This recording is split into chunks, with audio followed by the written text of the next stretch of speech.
Hi guys, welcome to Coffee Table Comics. Today I'm going to continue coloring the spread I started in the last Talk Color video. This is part 2.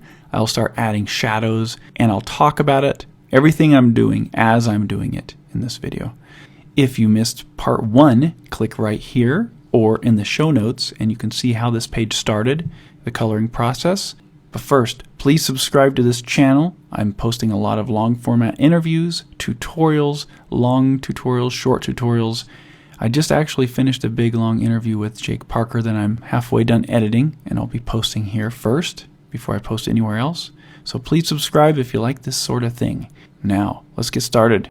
What I'll do is I'll just select that same color blue. And look, see there's even different colors in the shadow here. I usually don't do that, but in this instance, I wanted her face to not be this blue shadow.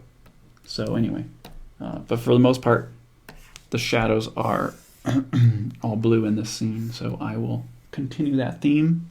And a lot of times, a nice rule of thumb I learned at DreamWorks, when you're doing shadows, color them the same color as the sky, because the sky acts as a giant fill light. And a fill light is, say you have a light source shining on something. Well, that light source is a certain color, but everything else is the color of the fill lighting, like the lighting of the global lighting of the place. And so the sky color acts as a global fill light. And so for the places where there's no direct light shining on it, the fill light is in that place. Does that make sense? So right here, this is all fill lighting. So it's the colors in the sky that are lighting this area because there's no direct light source on it. But the skylight is bouncing all around. The sky is this giant flat light, circular light that covers the entire sky, and so it's bouncing and getting inside here. So, but then there's the direct light source, which is the sun, which is this harsh yellow. Anyway, that's my little lesson on why I have my shadows this color. So you can use the paintbrush for your shadows, which there's nothing wrong with that. I love doing that sometimes, but sometimes I just use the Lasso Tool. I don't know what I'll do. Let's see. I might start with the Lasso Tool. So, and it's just making a selection, hitting Option Delete, fills in your selection with the top color. Command Delete fills it in with the bottom color. So I'll be using Option Delete. I'll turn the shadows down to about 50%. They look kind of muddy and ugly right there, but let's see, we will put them underneath the inks too.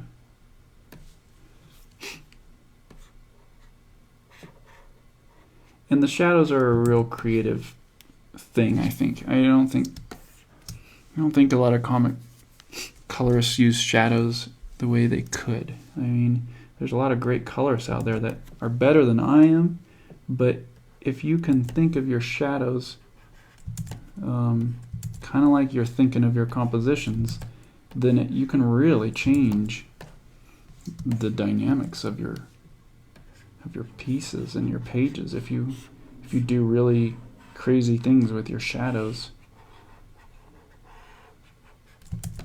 I've always loved to have like really interesting shadows in my pieces and interesting light sources, because to me it changes the composition. I guess I inked her leg that color.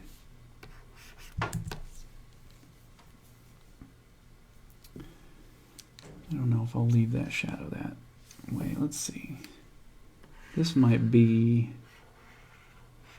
all in shadow. Let's just do this for now.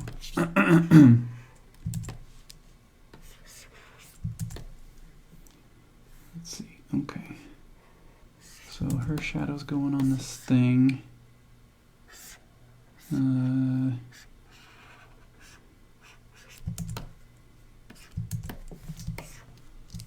This thing is has a shadow on her.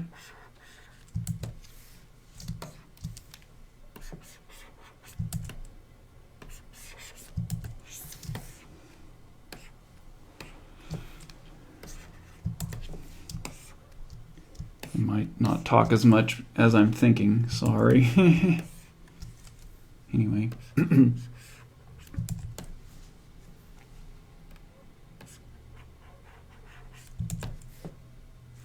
So, you know, I think I'm putting in as much thought in this part, in the shadowing, as I do in just coming up with the drawings. A lot of times I'll have drawings that they're kind of on purpose, not very strong as far as the composition, because I know I'm going to go in there and just like go buck wild with shadows and light source. And that's going to be the strength of the piece. And so I'm like, well, I don't need to do all this stuff with the lines if I know I'm going to go crazy with the shadows and lighting. And sometimes I have an idea of what it is I'm going to do, and sometimes I have no idea. I guess in this case I'm kind of figuring it out as I go, which is probably the most common thing for me. But there are the times when I do know exactly what I was envisioning, you know.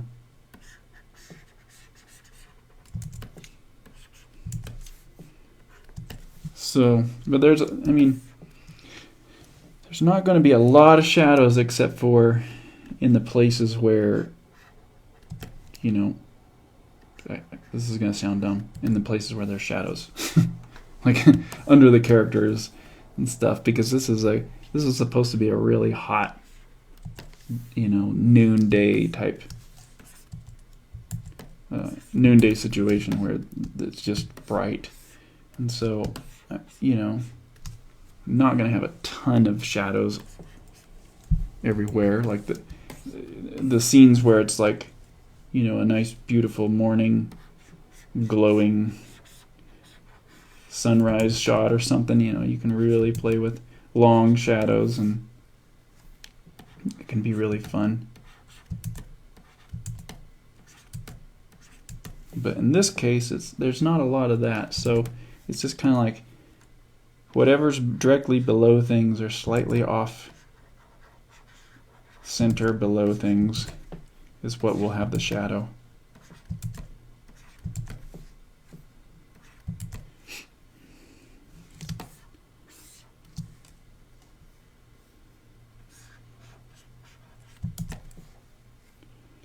You know, and sometimes I'll do it just to kind of emphasize the shape too.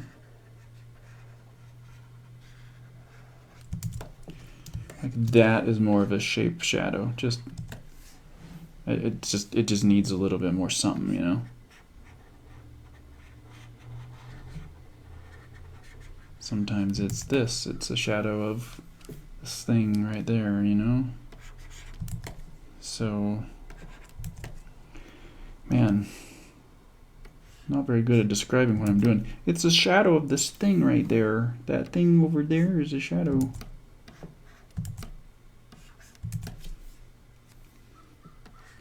Might put little shadows under this.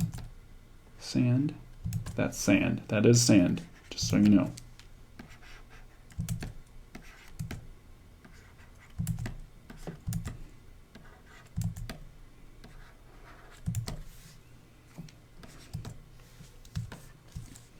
And well, I'm never really concerned about doing it perfectly either.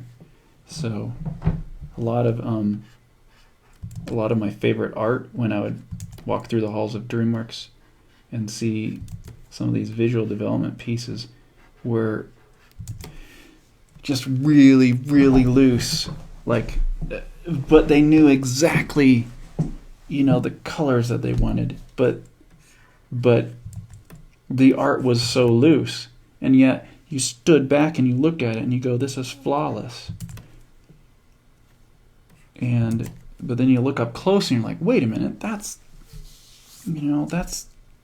not really finished. But who's going to be looking at it up close with a microscope? I mean, I think, you know, finished art, I guess people can, but I think I'm a little bit more impressed with finished art that is that's you know, that's not processed to death. I don't know if that's the word for it. It's not, you know, you don't have a computer going over every line making sure it's perfect, and you haven't. As I'm going over lines and cleaning them up, I'm saying I like art that's not perfect. So complete hypocrite. Thank you.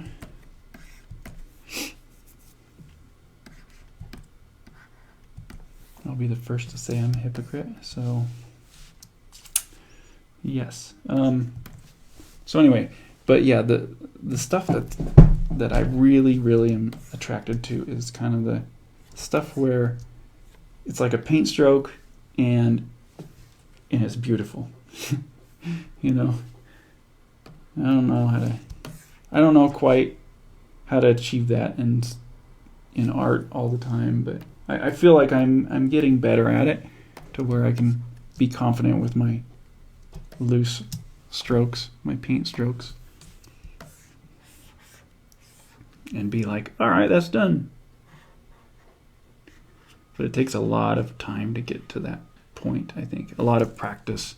One of my art directors at DreamWorks, not art director, the production designer on Kung Fu Panda, Ramon Zebach, amazing artist. Like, he does things with color that I don't understand, and they're all simple. I mean, okay, that probably doesn't make sense. They're all extremely complex, but they look super simple. And he was kind of helping me, you know, giving me a. Let's see, it was during one of the times when I was having a review of like how I was doing in the company, and he said, you know, I want you to just work on color keys and practicing color, because,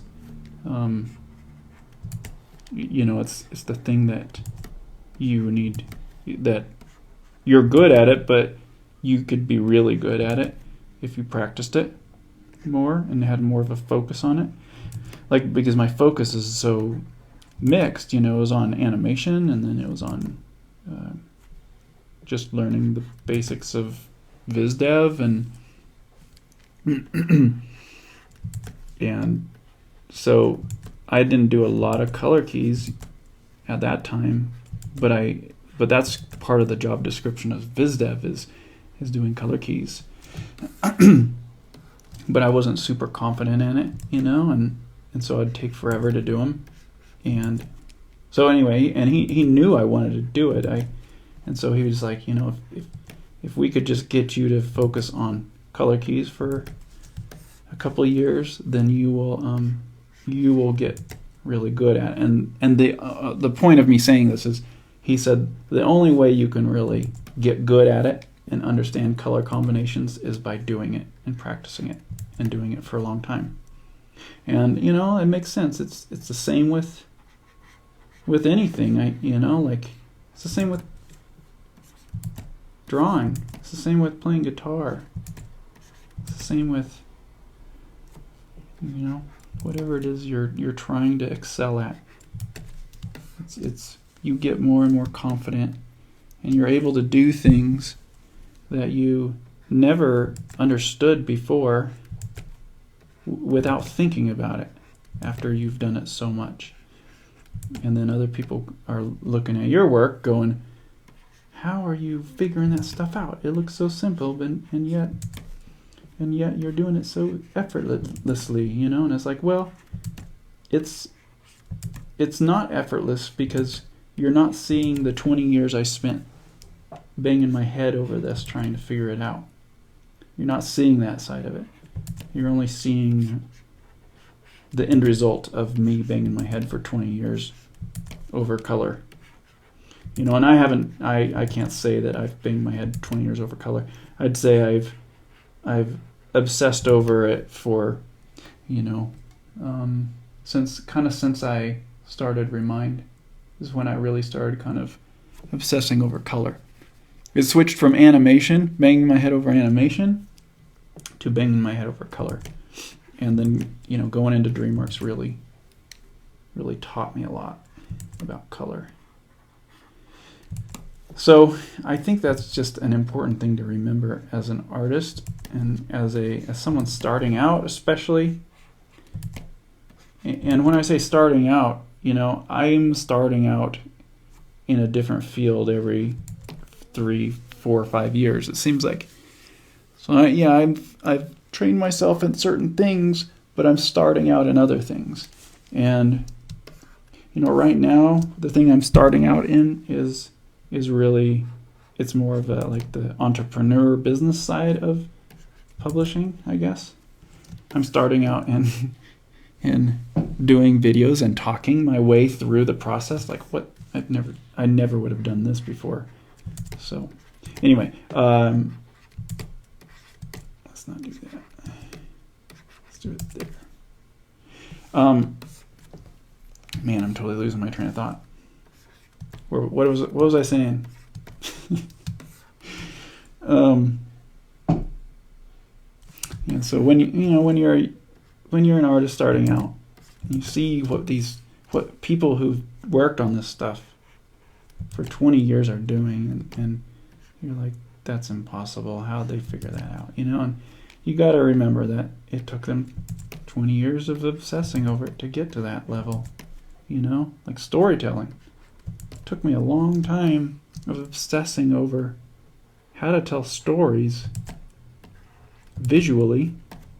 And I started at a really young age. You know, I drew comic strips in the local paper when I was 11. And it wasn't because I just wanted to do it, it's because I was given that opportunity because I obsessed over it for 2 or 3 years, and I filled up all my school assignments notebooks with comic strips, like the newspaper type funny comic strips. I obsessed over it for a long time, and I got pretty good at it, even though I was only 11. And my teacher saw it and said, "You ought to. I'll introduce you to the editor of the local paper." And this was a real small town, so the town I was in, which was Brigham City, Utah, real small. Like 15,000 people, I think, lived there. I hope I'm remembering that right. And so the local paper was really small, but, you know, like I'd put so much time into it, obsessing over it, that I was given that opportunity. So, you know, I don't think it's bad to obsess over the things you love to do. I think it's good to be able to assess the situation, though, and see if you are obsessing to the point of hurting yourself and pushing people away. I think that's important to be able to determine. But to do anything really well, I think you have to obsess over it. To do anything well.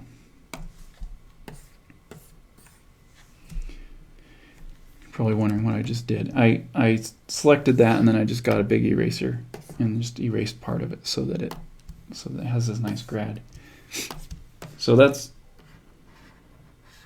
kind of the opposite of adding that light source.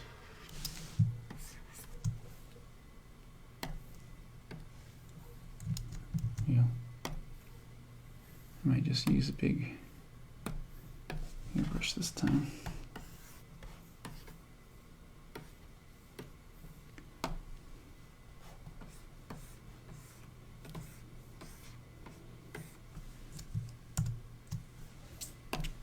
this back in.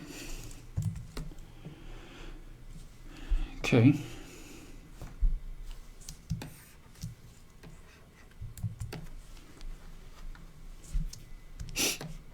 So, okay, so what's neat about shadows is they really show you where things are in space. So for instance, this thing could have been, you know, floating a foot off of the ground, coming at him, and coming at her. But because I put the shadows like this, your brain registers that it's shivering, slithering across the ground, you know? So that's why shadows are awesome. I think there was that show, Brain Games, I think it was. I saw 1 or 2 episodes of that. And I think the very first episode talked about that. This whole idea that our brains register where things are at because of the shadows. And, you know, yeah, we have the 2 eyeballs that give us the 3D perspective on things, but in flat art like this, it doesn't matter if you have 2 eyes, you're still going to look at it the same. And so shadows are really important for understanding where things are in space. Let's see. I need to do a little bit of grad on these big holes, I guess.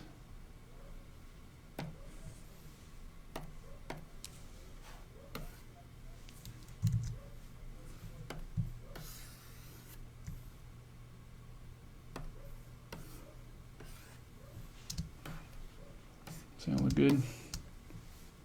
Okay. Whoa, did I just screw that up? I did, yeah, I screwed it up. Alright, let's do that again. Put the shadows on the shadow layer. How about that? That's a good idea.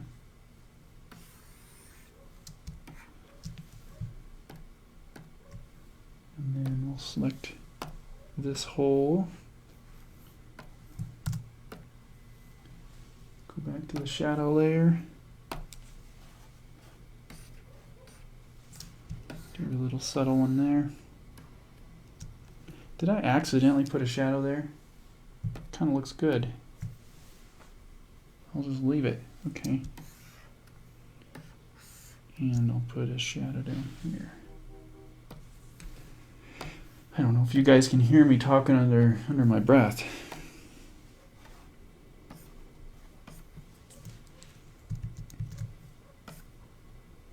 And every time when I undo it, it pops back to the other layer. Lame. That's something that Photoshop needs to work on. Hear that, Photoshop? I don't know, they probably fixed it. I'm using CS6 because I hated the idea of renting Photoshop. So I actually bought it and said, forget you guys. I'm gonna be able to work on Photoshop from a desert island without having to upgrade to CS. I don't know what I'm talking about. So anyway, I know a lot of artists were kind of angry about the whole CS thing where you basically have to subscribe to Photoshop.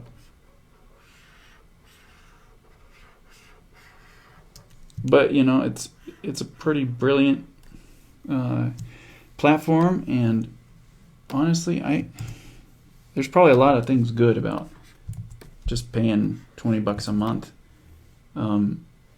instead of $600 or something, or you know, whatever it would cost when you would buy it outright.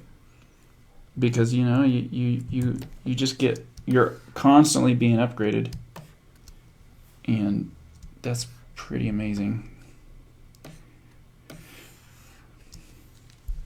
Okay, I'm gonna save this real quick since I like that side.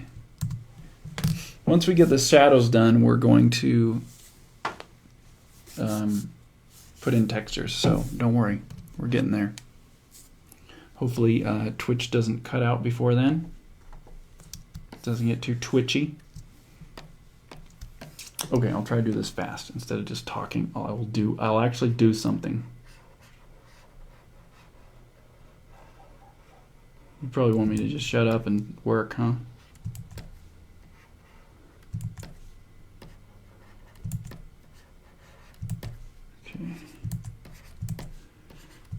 You know, so I'm going fast now, right? And you're like, dude, you need to slow down. No. So I'm going fast, and one of the things I've learned over my life as an artist, my career, is that going fast is actually really good. There's this, anyone who's read my how-to book, Unnatural Talent, will probably know this. But there's this rule, I guess, or this concept called the Parkinson's law. And it basically is work expands to fill the time given to complete it. And I never understood that, or I never knew that, you know, like as I was doing storyboards, I never understood that there was that like concept, that rule, that law. And but I was young. I was like 20 when I got into storyboards, and my agent would ask me if I wanted to do these storyboard jobs that were impossible, basically. I mean, it was like, can you go in? They have to have these. These boards are due in 4 hours. So if you can get into their studio and knock out these boards, you'll basically have about 3 hours to do it by the time you get in there. And then they got to photocopy it and prepare it, and then they're going to the meeting with whatever, Buick, who's there in their office waiting. Can you do it?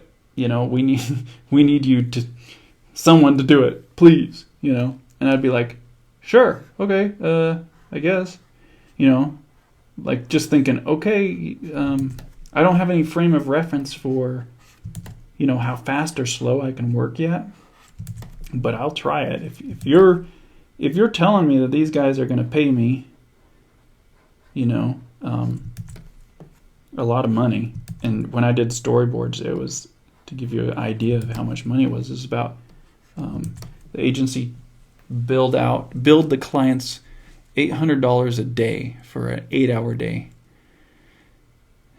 Is that what it was?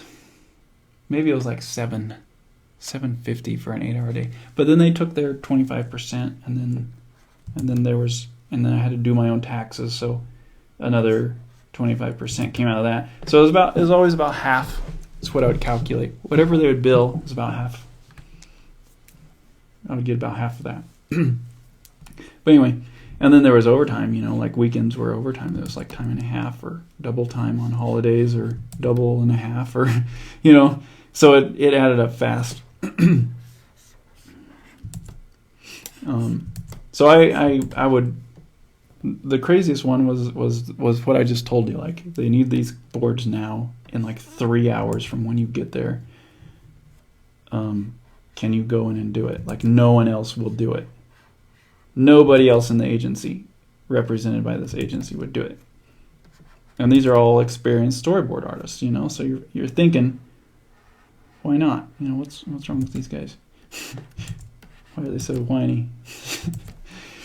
But anyway, so I went in there, and the director was super happy that I came in, and he just sat down and did chicken scratches with me. Like, he's like, okay, I need a shot of this, and he did like, I guess you could call them thumbnails, in like stick figure type, like stick figure thumbnails.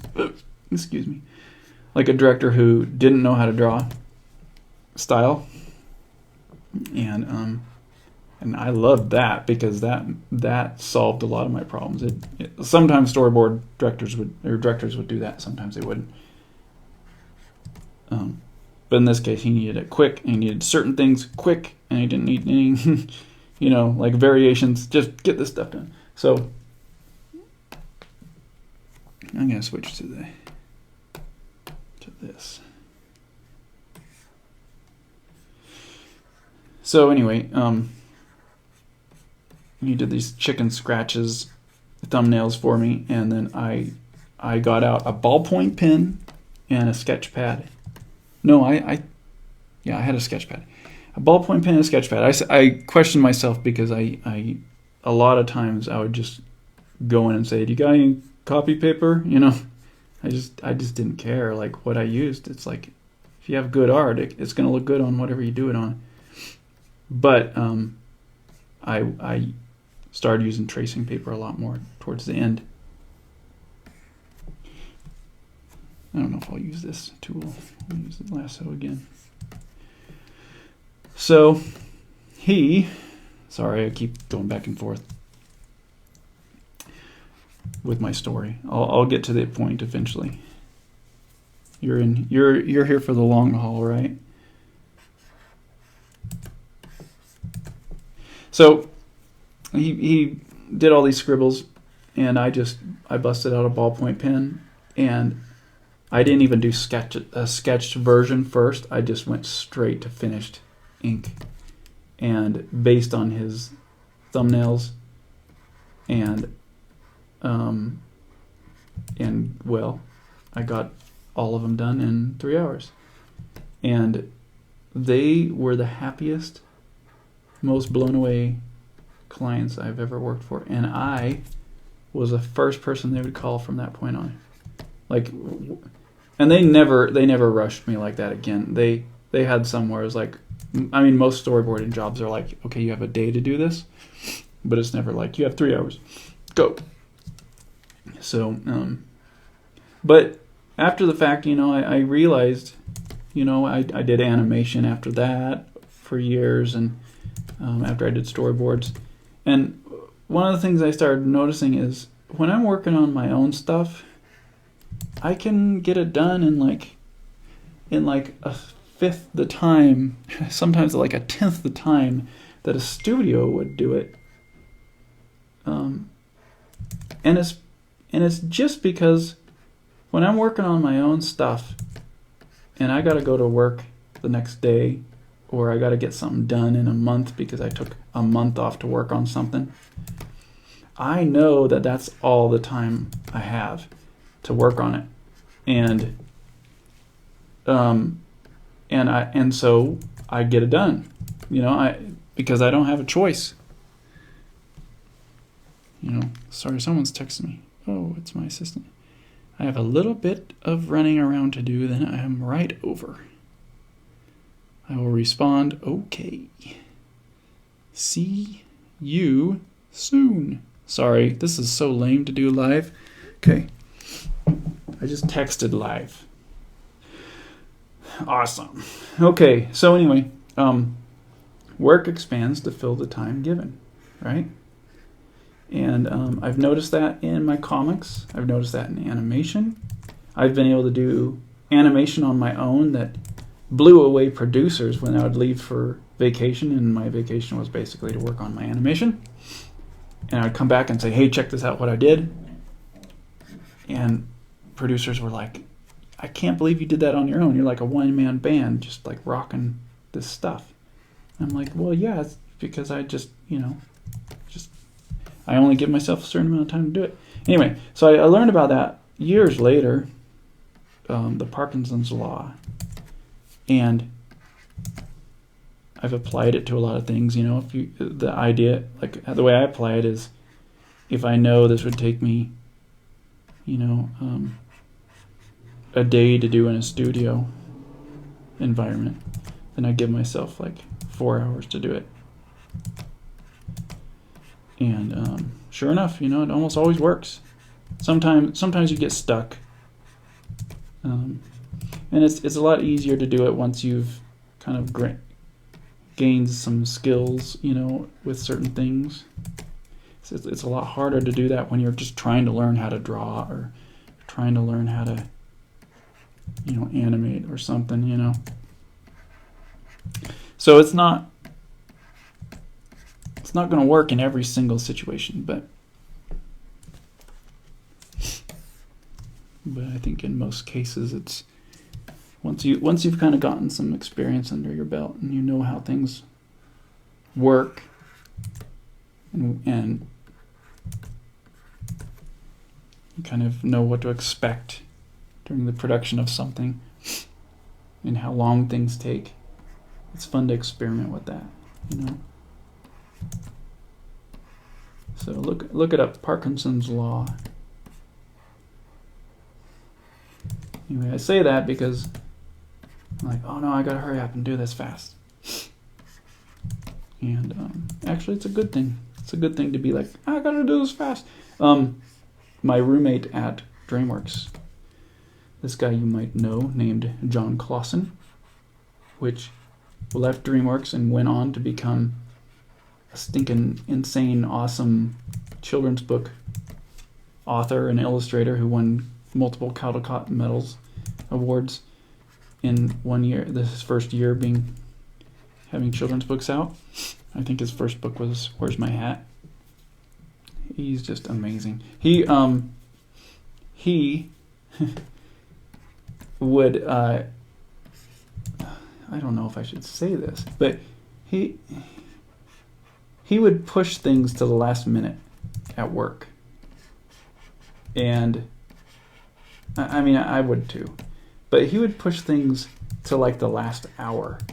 And then it was like he had to deliver something in an hour, and he would sit there and just bust it out insanely fast. And it would be approved. People would love it. And then the situations where they would give him like a week to do something, if he actually spent that week working on it, it was just like just hard work for him, and he was just working on it forever and just taking forever, and it just like looked like it was just pulling teeth, and it didn't look quite right, and they'd keep giving him notes. But when he would work on it for the hour before it was due, was just some of his best work. And he told me that he noticed that on Coraline, when he worked on Coraline as well. And so it's funny, I kind of like started adopting that same principle, that same idea. And it's horrible. I mean, it's good for an artist, you know, but it's not the thing a studio wants to hear you say. That, oh yeah, I only work on this the last hour.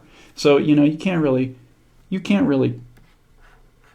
know, boast about that when you're working at a studio, even though that's what makes some of your work the best, in my opinion. And I think a lot of artists do that at studios.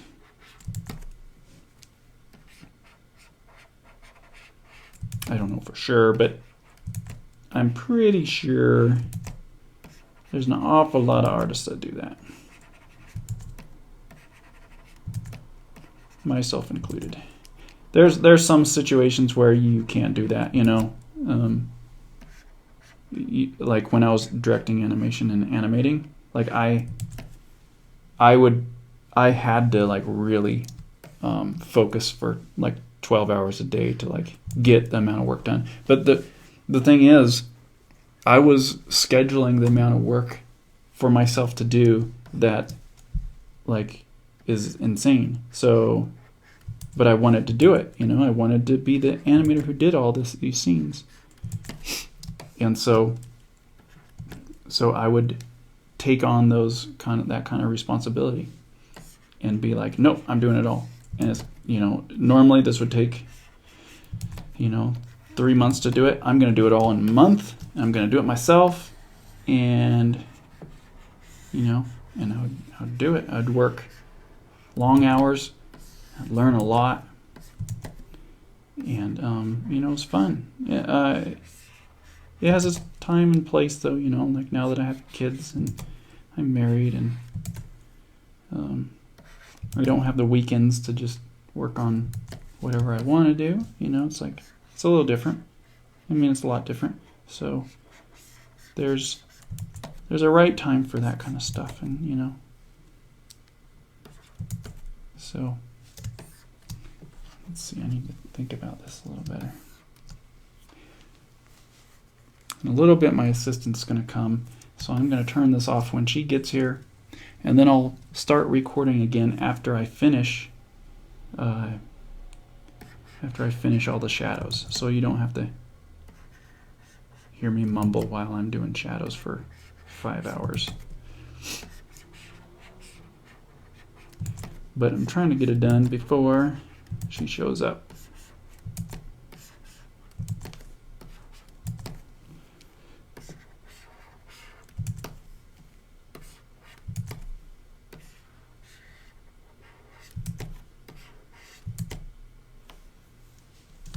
That's kind of neat. Neat in some strange ways. I don't know.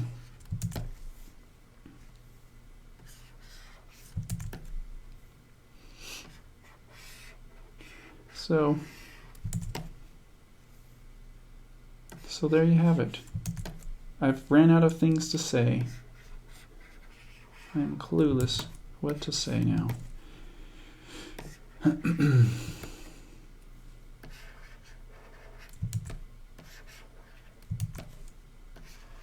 I think these Weebles are kind of like a callback to Akira or something, you know, the scene where, what is it, Kaneda or Tetsu or whatever his name is, has all those things growing out of his arm. It's just awesome. Talk about massive influence on me as a teenager. Good night, that was awesome.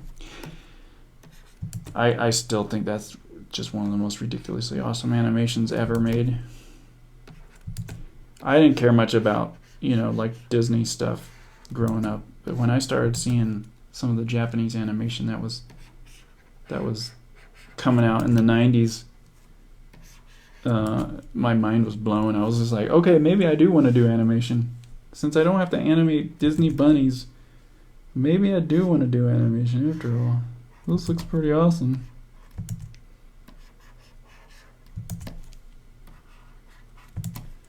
So anyway, these blobs are just they're all completely random.